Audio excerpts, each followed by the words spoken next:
हिंदी की क्लास में एक बार फिर से सभी व्यूवर्स का बहुत बहुत स्वागत है।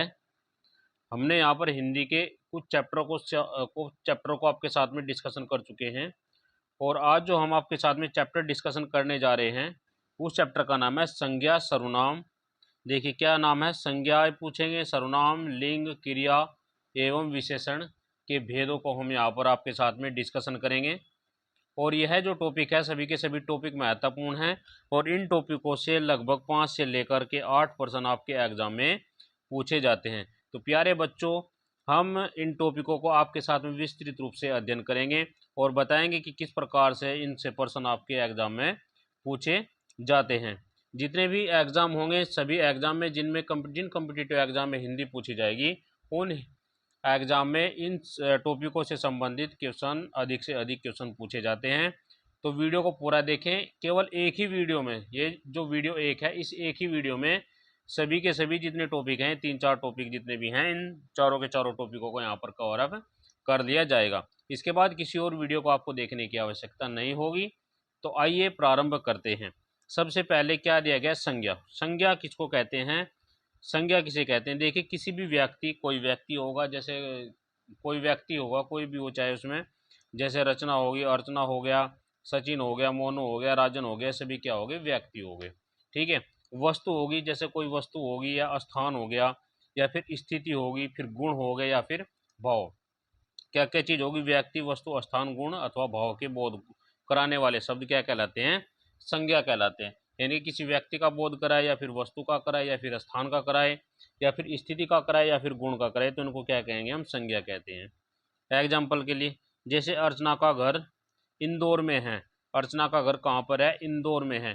दूसरा क्या एग्जाम्पल दिया है, गंगा हिंदुओं की पवित्र नदी है। गंगा हिंदुओं की क्या है, पवित्र एक नदी है। तीसरा एग्जाम्पल दिया है, गांधी जी ने अहिंसात्मक आंदोलन चलाया। गांधी जी ने कैसा आंदोलन चलाया, अहिंसात्मक आंदोलन चलाया। आगे बढ़ते हैं, आगे देखते हैं। देखिए संज्ञा के भेद, आपसे प्रश्न पूछा जा सकता है कि संज्ञा के कितने भेद होते हैं। तो संज्ञा के 5 भेद होते हैं। पहला है व्यक्तिवाचक संज्ञा, जातिवाचक संज्ञा, समूहवाचक संज्ञा, द्रव्यवाचक संज्ञा और भाववाचक संज्ञा। प्रश्न पूछा जा सकता है कि संज्ञा के कितने भेद होते हैं। तो संज्ञा के 5 भेद होते हैं, वो हमारे साथ साथ में याद करेंगे। व्यक्तिवाचक संज्ञा, जातिवाचक संज्ञा, समूहवाचक संज्ञा, द्रव्यवाचक संज्ञा और भाववाचक संज्ञा। आइए सबसे पहले देखते हैं व्यक्तिवाचक संज्ञा को। व्यक्तिवाचक संज्ञा क्या कहती है, उदाहरण सहित समझेंगे। व्यक्तिवाचक संज्ञा, जो संज्ञा शब्द किसी एक व्यक्ति या वस्तु या स्थान की ओर इशारा करती हो। देखिए यहाँ पर महत्वपूर्ण क्या है, जो संज्ञा शब्द किसी एक व्यक्ति, वस्तु या स्थान की ओर, व्यक्ति हो, वस्तु हो या फिर स्थान हो, ये तीन चीजें होनी चाहिए। व्यक्ति हो, वस्तु हो या स्थान हो की ओर इशारा करते हैं, तो वहां पर कौन सी संज्ञा होगी, व्यक्तिवाचक संज्ञा होगी। क्लियर हो गया होगा। यदि नहीं हुआ हो तो एग्जाम्पल से देख लेंगे। जैसे महात्मा गांधी एक व्यक्ति है, जवाहरलाल नेहरू एक व्यक्ति है, सीता एक व्यक्ति है, रीता एक व्यक्ति है, आदि व्यक्ति हैं। यदि उसकी नाम की बात करें तो दिल्ली है, गुजरात है, असम है, आदि क्या है, स्थानों के नाम है। रामायण हो गया, पद्मावत हो गया, कामायनी आदि क्या है, ग्रंथों के नाम है। क्लियर हो गया इतना। अगली जो संज्ञा होती है, संज्ञा है जातिवाचक संज्ञा। यहाँ से किसी भी जाति का बोध होगा। जैसे जो संज्ञा शब्द किसी प्राणी, कोई प्राणी होगा, पदार्थ होगा या फिर समुदाय, कोई प्राणी, पदार्थ या समुदाय की पूरी जानकारी का बोध कराते हैं, उन्हें जातिवाचक संज्ञा कहते हैं। जातिवाचक संज्ञा से ही आप सोच सकते हो कि किसी एक जाति का यहाँ पर बोध कराया जाएगा। जैसे नर हो गया, नर अर्थात पुरुष की बात करी जाएगी, नारी होगी अर्थात महिला की बात होगी। ग्रंथ होगा, कोई पवित्र ग्रंथ होगा। पर्वत होगा, सारे के सारे पर्वत उसमें आ जाएंगे। कुत्ता होगा, जितने भी कुत्ते होंगे सब उसमें आ जाएंगे, चाहे उसका नाम आप कुछ भी रख लीजिए। हाथी होगा, हाथियों का एक समूह होगा। फल होगा, जितने प्रकार के फल हैं सभी का एक समूह होगा। जैसे अनार हो गया, अमरूद हो गया, अंगूर हो गया, सभी क्या है, फल है। नदी क्या है, नदी भी एक क्या है, जाति है। नदी क्या है, नदी भी क्या है, एक जाति है। तो नदी में भी सारी नदियां आएगी, जैसे गंगा, यमुना, सरस्वती, घग्गर, ये सभी क्या होगी, नदी होगी। पर्वत हो गया, ठीक है। पर्वत शब्द जातिवाचक संज्ञा है, क्योंकि यह सभी प्रकार के पर्वतों का बोध कराता है। चाहे माउंट एवरेस्ट हो या फिर कोई और पर्वत हो, हमने पर्वत के नाम दे दिया तो पर्वत सभी एक ही उसमें जाति में आ गए हैं। ठीक है जी। अगली जो संज्ञा की बात हो रही है, अगली संज्ञा आपकी है समूहवाचक संज्ञा। जो संज्ञा शब्द किसी समुदाय या समूह का बोध कराता है, या तो किसी समूह का बोध कराएगा या फिर किसका, समुदाय का बोध कराएगा, तो वहां पर कौन सी होगी, समूहवाचक संज्ञा होगी। जैसे सेना, सेना एक समूह होता है, टीम भी एक समूह होती है, संघ एक समूह होता है। आप कक्षा में बैठते तो कक्षा भी एक क्या है, समूह है। सेना की बात करें, जैसे इंडियन आर्मी होगी, एक समूह है, वो भी क्या है, एक समूह है, वहां पर भी क्या है, समूहवाचक संज्ञा है। जैसे क्रिकेट टीम होगी, वो भी एक क्या है, समूहवाचक संज्ञा है। जैसे संघ हो गया, कोई भी किसी भी संघ का निर्माण करे तो भी क्या है, एक समूहवाचक संज्ञा है। इतना क्लियर हो गया होगा। अगला देखते हैं, द्रव्यवाचक संज्ञा। जिन संज्ञा शब्दों से किसी ऐसे पदार्थ या द्रव का बोध होता है, जिन संज्ञा शब्दों से किसी ऐसे पदार्थ या द्रव का बोध होता है जिसे हम नाप तोल सके, क्या कर सके, नाप तोल सके। सबसे पहली बात है, द्रव्यवाचक संज्ञा में नापने तोलने की बात होगी। तो जिन संज्ञा शब्दों से ऐसे पदार्थों का बोध होता है जिन्हें हम नाप तोल सके, लेकिन गिन नहीं सकते, नाप कर तोल सकते हैं, तो वहां पर कौन सी संज्ञा होगी, द्रव्यवाचक संज्ञा होगी। जैसे लोहे को हम तोल सकते हैं, ऐसे नहीं कहते 2 लोहे दे दे, क्या बोलेंगे, 2 किलो लोहा या 2 क्विंटल लोहा, ऐसे तो बोलेंगे। सोने को हम तोल नहीं सकते, सोने को हम क्या कर सकते हैं, तोल सकते हैं, लेकिन गिन नहीं सकते। ऐसा नहीं कहेंगे कि 2 सोने दे दे, क्या बोलेंगे हम, कि 2 तोले सोने दे दीजिए, या 2 ग्राम सोना दे दीजिए। चांदी को भी हम ऐसा नहीं कहेंगे कि 2 चांदी दे दे, उसको भी हम तोलेंगे, माप के। पीतल भी ऐसी है, ऊन भी ऐसा ही है, और कपड़ा भी ऐसी है। तो ये किस प्रकार की संज्ञा है, द्रव्यवाचक संज्ञा है। क्लियर होगा इतना। अगला देखें, पांचवा, भाववाचक संज्ञा। जिन संज्ञा शब्दों से किसी व्यक्ति या वस्तु के गुण का बोध होगा, दशा का बोध होगा, स्वभाव का बोध होगा, अवस्था आदि का बोध होता है, वहां भाववाचक संज्ञा होती है। एग्जाम्पल की, किसी से आशा हो रही है, निराशा हो रही है, क्रोध हो रहा हो, तो वहां पर कौन सी संज्ञा होगी, भाववाचक संज्ञा होगी। जैसे बुढ़ापा, भूखा प्यासा आदि में कौन सी संज्ञा है, भाववाचक संज्ञा है। इतना क्लियर हो गया होगा, उम्मीद करते हैं। ठीक है भाई, अब संज्ञा होगी आपकी खत्म। अब उसके बाद में देखते हैं विशेषण।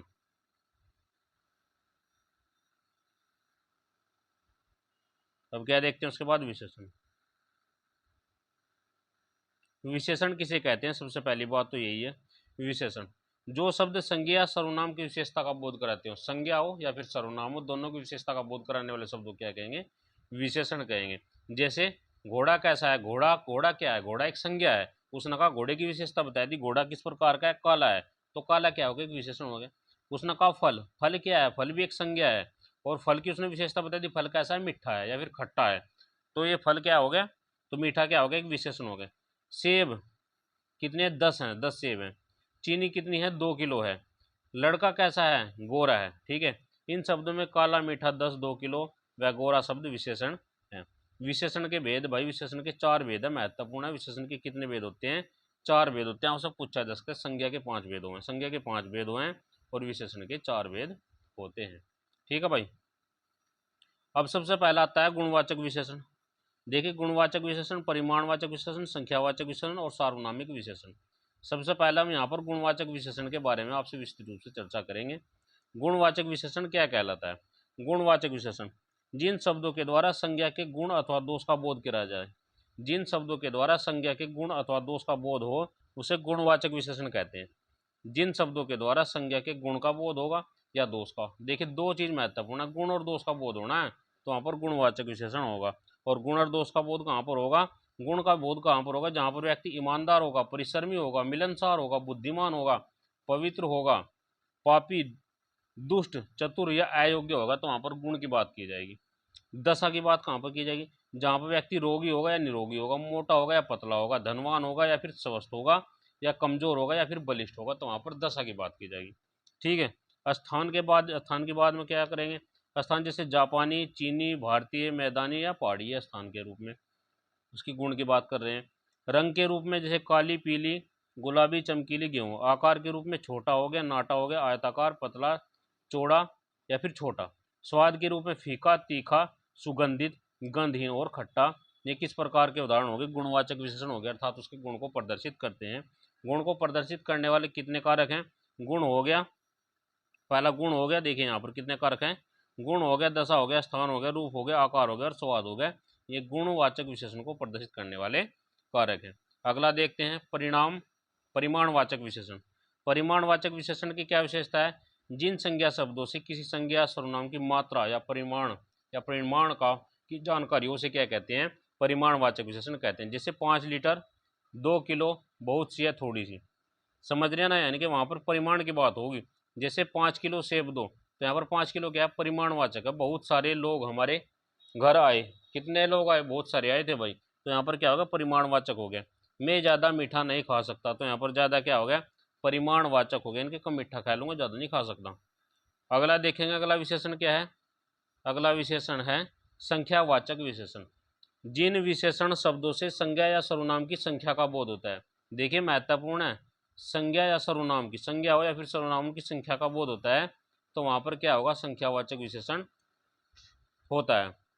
जैसे पहला हो गया, चौथा हो गया, इसको तो आसानी से पहचान सकते हैं, संख्या दी जाएगी इसमें, सीधी सी बात यह है। और संख्या के भेद दो प्रकार के होंगे, निश्चित संख्यावाचक और अनिश्चित संख्यावाचक। निश्चित संख्यावाचक में क्या होगा, विशेषण शब्दों से संज्ञा या सर्वनाम शब्दों की निश्चित संख्या का बोध होगा, उनके लिए निश्चित संख्यावाचक विशेषण होगा, जैसे 1 2 3 4। और अनिश्चित संख्यावाचक विशेषण में संख्या निश्चित नहीं होगी। एग्जाम्पल देख लेंगे, जिन विशेषण शब्दों से संज्ञा या सर्वनाम शब्दों की निश्चित संख्या का बोध न हो, उसे अनिश्चित संख्यावाचक विशेषण कहते हैं। जैसे कुछ, थोड़ा, अनेक, कई और काफी। क्लियर होगा भाई इतना। अब उसके बाद में आता है सार्वनामिक विशेषण। अब सार्वनामिक विशेषण किसे कहते हैं, जो सर्वनाम विशेषण के रूप में प्रयुक्त होता है, उसे सार्वनामिक विशेषण कहते हैं। जैसे यह, वह, कोई, ऐसा, वैसा आदि, यह संज्ञा शब्दों के पहले प्रयुक्त होते हैं। महत्वपूर्ण क्या है यहाँ पर, ये चीज महत्वपूर्ण है, संज्ञा शब्दों के पहले प्रयुक्त होंगे। जैसे वह लड़की बहुत होशियार है, तो ये सार्वनामिक विशेषण कौन सा होगा, इसमें वह हो गया। आपसे ऐसा पूछा जा सकता है कि वह लड़की बहुत होशियार है में वह किस प्रकार का विशेषण है, तो ये सार्वनामिक विशेषण है। इस किताब को जरूर पढ़िए, तो इसमें सार्वनामिक विशेषण क्या है, इस, उनके घर पर आज कार्यक्रम है, तो उनके में कौन सा विशेषण है, सार्वनामिक विशेषण है। अगला जो टॉपिक है, टॉपिक का नाम है क्रिया। अब इसको हम पढ़ेंगे, क्रिया के बारे में आपको बताएंगे। देखिए क्रिया किसे कहते हैं, किसी शब्द से किसी कार्य का करना या होना। देखिए क्या कहा गया है इसने, किसी शब्द से किसी कार्य का करना या होना पाया जाए उसे क्या कहेंगे, क्रिया कहेंगे। जैसे खेलना, पढ़ना और लिखना क्या है, क्रिया है। क्रिया के मूल रूप को धातु कहते हैं। क्रिया का जो मूल रूप है क्या कहता है, धातु। और धातु में ना जोड़ने पर क्रिया का सामान्य रूप बन जाता है। जैसे पढ़ना क्रिया में पढ़, पढ़ क्या है, धातु है।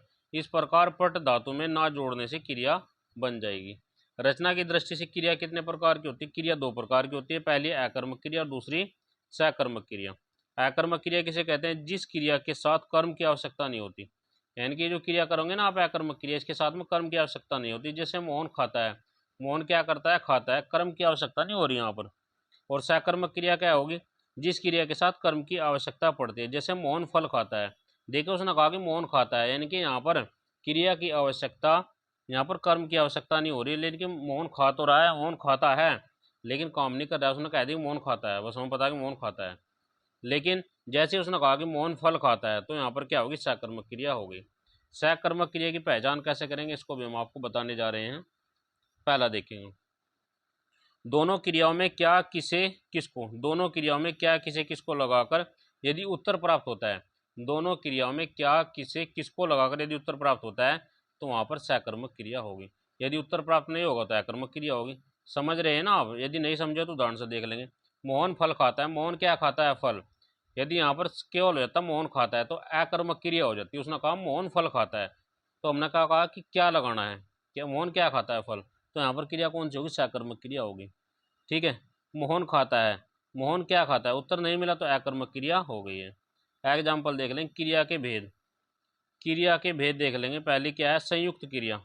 दो या दो से अधिक क्रियाओं के योग से जो क्रिया बनती है उसे क्या कहेंगे, संयुक्त क्रिया कहेंगे। जैसे सीमा खाना खा चुकी है, सीमा खाना खा चुकी है, उसने क्या कहा कि दो या दो से अधिक क्रियाओं के योग से जो क्रिया बनेगी उसको संयुक्त क्रिया कहेंगे।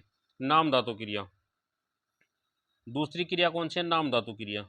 जो क्रियाएं संज्ञा या सर्वनाम, जो क्रियाएं संज्ञा या विशेषण से बनती हैं उन्हें नाम धातु क्रिया कहते हैं। जैसे हाथ से हथियाना, गर्म से गरमाना, तो नाम धातु क्रिया को तो आप जान ही लेंगे, हाथ से हथियाना, गर्म से गरमाना। लेकिन संयुक्त क्रिया को कैसे पहचानेंगे, यानी कि जहां पर दो या दो से अधिक क्रियाओं के योग से जो क्रिया बनती है उसको क्या कहेंगे, संयुक्त क्रिया कहेंगे। जैसे सीमा खाना खा चुकी है, सीमा खाना भी एक क्रिया है और खा चुकी भी एक क्रिया है, यानी कि दो क्रिया होगी। तीसरी क्रिया कौन सी, प्रेरणार्थ क्रिया। प्रेरणार्थ क्रिया में क्या है, इसमें कर्ता स्वयं कार्य ना कर कर, इसमें कर्ता स्वयं नहीं कार्य करेगा, किसी दूसरे से करा होगा। जैसे लिखना से लिखवाना, यानी कि लिखना से लिखवाना हमने उसे लिखने के लिए दिए थे, तो उसने क्या कह दिया, लिखवाना, लिखना से लिखवाना। कर्ता स्वयं कार्य नहीं करागा, किसी दूसरे से कार्य करागा, तो वहां पर कौन सी क्रिया होगी, प्रेरणार्थ क्रिया होगी। आप पहचान सकते हैं आसानी से। पूर्वकालिक क्रिया, पूर्वकालिक क्रिया की पहचान क्या है, जब कर्ता एक क्रिया को समाप्त करके दूसरी क्रिया आरंभ कर दे। कर्ता ने क्या काम करा, एक कार्य तो कर दिया, ठीक, और दूसरे कार्य को, एक कार्य को समाप्त करके दूसरे कार्य को प्रारंभ कर दिया, उसमें पहली क्रिया पूर्वकालिक क्रिया कहलाती है। जैसे राम पढ़ाई करके सो गया, तो इसमें पूर्वकालिक क्रिया है, राम पढ़ाई करके सो गया, यानी कि सबसे पहले क्या करा, उसने पढ़ाई करी, उसके बाद क्या हो गया, सो गया। तो राम पढ़ाई करके सो गया, पूर्वकालिक क्रिया है इसमें। अगला है क्रिया विशेषण। क्रिया विशेषण को देख लेंगे भाई। जो शब्द क्रिया के अर्थ में विशेषता प्रकट करते हैं उन्हें क्या कहते हैं, क्रिया के अर्थ में। देखिए क्रिया की बात हो रही है, सबसे क्रिया का ही चल रहा है टॉपिक। क्रिया के अर्थ में विशेषता प्रकट करेंगे तो उसको क्या कहेंगे, क्रिया विशेषण कहलाते हैं। अब क्रिया विशेषण के भेद,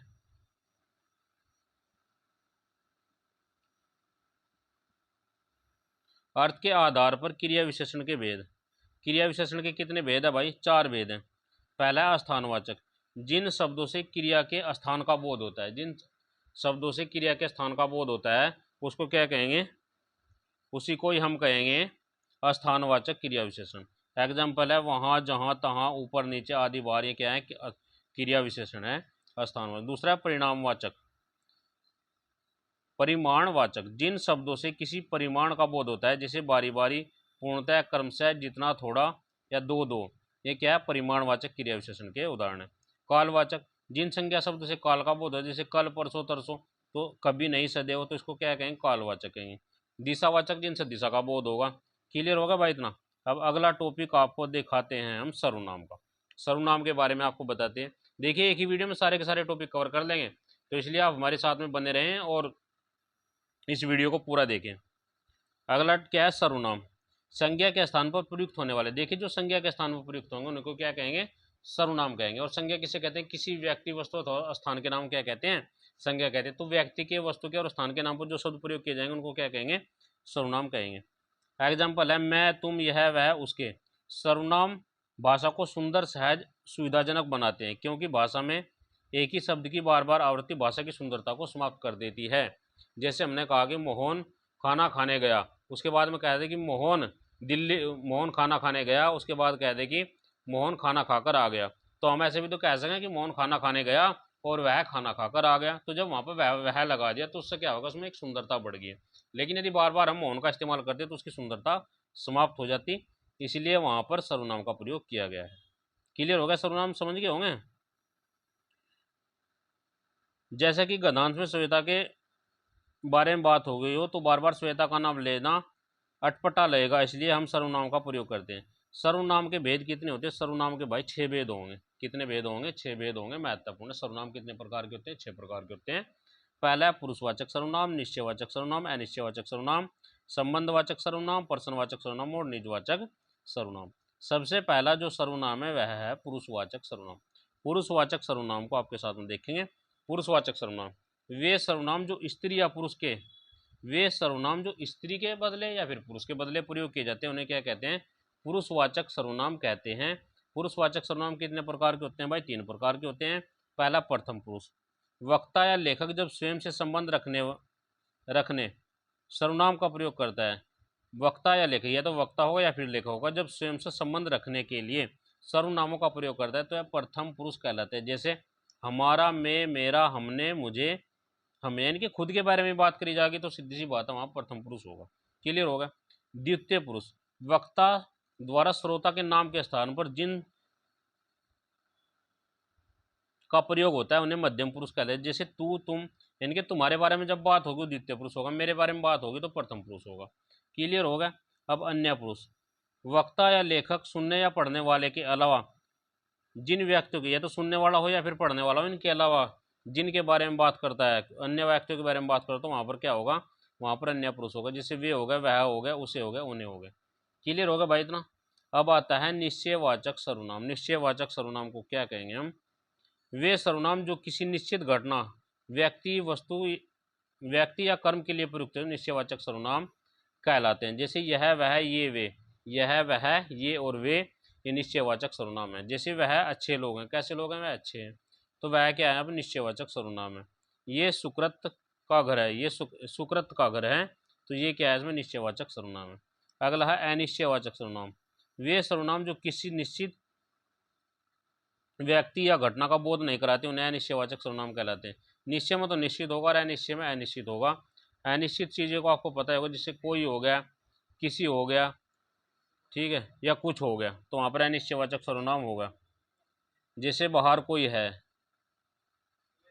बाहर कोई है। दूसरा, रास्ते में कुछ खा लेना, यानी कि यहाँ पर कुछ निश्चित नहीं कि आप खाओगे क्या। अब हमें ये नहीं पता कि बाहर कौन है, इसके बारे में हमें नहीं पता है। अगला है संबंधवाचक सर्वनाम। संबंधवाचक सर्वनाम में क्या है, जो सर्वनाम शब्द प्रधान वाक्य से आश्रित वाक्यों का संबंध जोड़ते हैं उन्हें संबंधवाचक सर्वनाम कहलाते हैं। एग्जाम्पल है, यह वही लड़की है जिससे वर्षा की शादी हो रही है। यह वही लड़का है, यह वही लड़का है जिससे वर्षा की शादी हो रही है, यानी कि यहाँ पर संबंध की बात की गई है। दूसरा क्या है, जैसा करोगे वैसा भरोगे, यानी कि जैसा आप करोगे वैसा ही यहाँ पर भरोगे, यहाँ पर भी संबंध की बात हो रही है। अगला जो सर्वनाम है प्रश्नवाचक सर्वनाम। प्रश्नवाचक का पता ही होगा आपको, ये चिन्ह आपको आएगा। और प्रश्न किस कहाँ का पूछे, क्या, कब, क्यों, किसने, कौन आदि। देखिए, जिन शब्दों में किसी व्यक्ति, वस्तु, घटना या व्यापार के विषय में प्रश्न का बोध होता है उसे क्या कहते हैं, प्रश्नवाचक सर्वनाम कहते हैं। एग्जाम्पल है, घर की छत पर कौन है, तुम्हें क्या खाना है, सेब किसने खाया। ठीक है भाई। अगला जो लास्ट वाला सर्वनाम है वह है निजवाचक सर्वनाम। वक्ता या लेखक जिन सर्वनामों का प्रयोग स्वयं के लिए करता है उसे निजवाचक सर्वनाम कहलाते हैं। जैसे मैं स्वयं समझ गया, मैं अपने सभी कार्य स्वयं करता हूँ, हम खुद ही इधर आ गए, तो ये कौन सा सर्वनाम है, निजवाचक सर्वनाम है। अगले जो टॉपिक है, अगला टॉपिक है कारक। देखिए, कारक किसे कहते हैं, संज्ञा सर्वनाम की क्रिया के साथ भूमिका निभाने वाले शब्द कारक कहलाते हैं। संज्ञा हो या फिर सर्वनाम हो, दो महत्वपूर्ण चीजें। संज्ञा सर्वनाम की क्रिया के साथ भूमिका निभाने वाले शब्द कारक कहलाते हैं। दूसरे शब्दों में क्रिया के साथ जिसका सीधा संबंध होता है, क्रिया के साथ इसका क्या होगा, सीधा संबंध होगा। एग्जाम्पल देख लेंगे, पुलिस ने चोर को डंडे से मारा। पुलिस ने चोर को डंडे से मारा, इस वाक्य में मारा करता है, जबकि पुलिस ने, इसमें क्या है, कारक है, यानी कि यहाँ पर क्रिया के साथ में सीधा संबंध हो रहा है, किसका, कारक का। कारक के मुख्यतः 6 भेद होते हैं, कारक तथा उनके विभिन्न।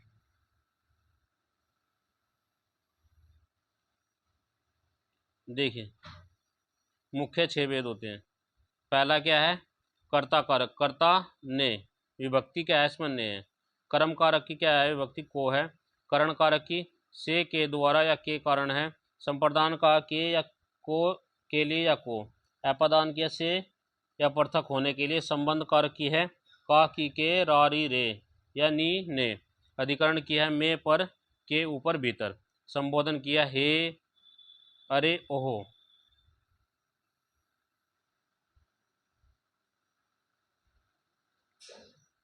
अब इसमें आगे देखेंगे हम, यहाँ पर सबको अलग अलग से।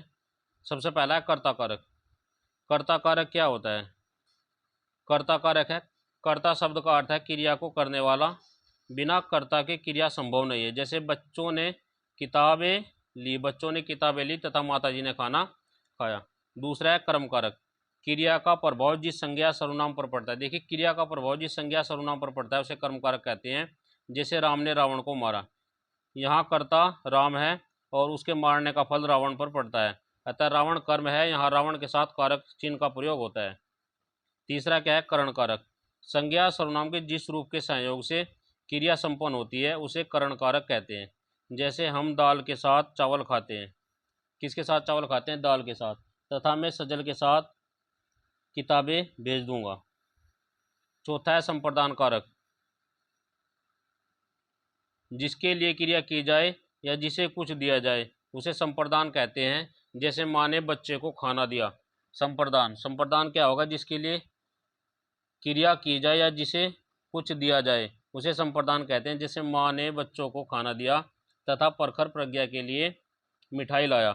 पांचवा अपादान कारक, जब संज्ञा सर्वनाम के किसी रूप से अलग होने का भाव संज्ञा या सर्वनाम के किसी रूप से क्या होने का भाव, अलग होने का भाव प्रकट हो तो उसे अपादान कारक कहते हैं। जैसे पेड़ से पत्ता गिरता है तथा गंगा हिमालय से निकलती है। अगला है संबंध कारक। किसी संज्ञा या सर्वनाम का अन्य संज्ञा या सर्वनाम से संबंध बताने वाले शब्द संबंध कारक कहलाते हैं। जैसे प्रखर का घर बहुत सुंदर है तथा यह प्रशांत की साइकिल है। सातवां अधिकरण कारक। क्रिया होने के स्थान और काल को बताने वाले कारक को अधिकरण कहते हैं। क्रिया होने के स्थान को और काल को। जैसे मछलियां जल में रहती हैं तथा पुस्तक मेज पर रखी है। संबोधन कारक। संज्ञा के जिस रूप से किसी को बुलाया जाए या पुकारा जाए उसे संबोधन कहते हैं। जैसे हे प्रभु रक्षा करो तथा बच्चों खूब मन लगाकर पढ़ो। अगला है लिंग। संज्ञा के जिस रूप से पुरुष या स्त्रीत्व का बोध होता है उसे लिंग कहते हैं। लिंग दो प्रकार के होते हैं, पहला है पुल्लिंग और दूसरा क्या है स्त्रीलिंग। पुल्लिंग किसे कहेंगे? जिन शब्दों में आकारांत शब्द हो उसे पुल्लिंग कहते हैं। जैसे मटका, कपड़ा, घोड़ा। आओ, आ होगा, आओ हो गया, आपा हो गया, पन हो गया, पा हो गया आदि प्रत्यय जुड़ने पर पुल्लिंग बढ़ता है। जैसे मोटापा, बुढ़ापा। पर्वतों के नाम अरावली, हिमालय और कैलाश क्या है? जितने पर्वतों के नाम है सभी पुल्लिंग हैं। मासों के नाम चेत, आषाढ़, मार्च और अप्रैल क्या है? पुल्लिंग है। ग्रहों के नाम सभी के सभी पुल्लिंग हैं, जितने भी ग्रह हैं। स्त्रीलिंग की यदि बात करें, शब्द के जिस रूप से किसी प्राणी या वस्तु की स्त्री जाति होने का बोध होता है उसे स्त्रीलिंग कहते हैं। जैसे सीता, रीता, गीता। इकारांत शब्द स्त्रीलिंग होते हैं। जैसे उदासी, बोली और चिट्ठी हैं, सभी क्या है? स्त्रीलिंग है। नदी जितनी भी हैं सारी नदी, सारी की सारी नदी क्या है? स्त्रीलिंग है। तिथियों के नाम जितनी भी तिथि हैं सभी क्या है? स्त्रीलिंग है। भाषाओं के नाम जितनी भाषाएं हैं, गुजराती, मद्रासी, अंग्रेजी और मराठी, ये सभी क्या है? स्त्रीलिंग है।